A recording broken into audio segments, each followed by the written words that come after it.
তৃণমূল কংগ্রেস নেত্রী মমতা বন্দ্যোপাধ্যায় এসআইআর এর প্রতিবাদে রাস্তায় নামছেন ফের। আগামী মঙ্গলবার তিনি জনসভা করবেন বনগাঁয়। মতুয়াদের বার্তা দিতে ঠাকুরনগরে পদযাত্রা করবেন তিনি। এসআইআর নিয়ে সুপ্রিম কোর্ট আজ হলফনামা চেয়েছেন নির্বাচন কমিশনের কাছে।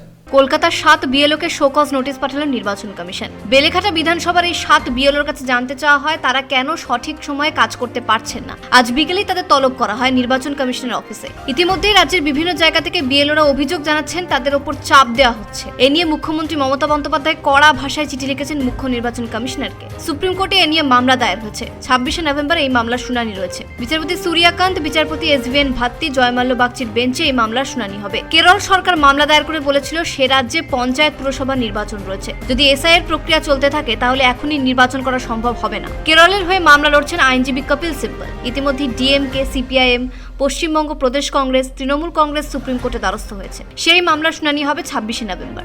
সুপ্রিম কোর্ট নির্দেশ দিয়েছে নির্বাচন কমিশনকে হলফনামা দিতে হবে। শুনানির আগেই হলফনামা দেবে নির্বাচন কমিশন। এরই মধ্যে এসআইআর এর প্রতিবাদে মঙ্গলবার ঠাকুরনগরে যাচ্ছেন তৃণমূল কংগ্রেস নেত্রী মমতা বন্দ্যোপাধ্যায়। বনগাঁতে জনসভা করবেন তিনি। চাঁদপাড়া থেকে ঠাকুরনগর পর্যন্ত তিনি পদযাত্রা করবেন। এর আগে কলকাতায় তিনি মিছিলে পা মিলিয়েছিলেন ধর্মতলা থেকে জোড়াসাঁকো পর্যন্ত। মঙ্গলবার দুপুর 1টা থেকে বনগাঁতে তিনি পদযাত্রা করবেন। আজ ঠাকুরনগরে যান রাজ্যের প্রাক্তন মন্ত্রী জ্যোতিপ্রিয় মল্লিক। জ্যোতিপ্রিয় মল্লিকের সঙ্গে ছিলেন বনগাঁ তৃণমূল কংগ্রেস নেতা বিশ্বজিৎ দাস।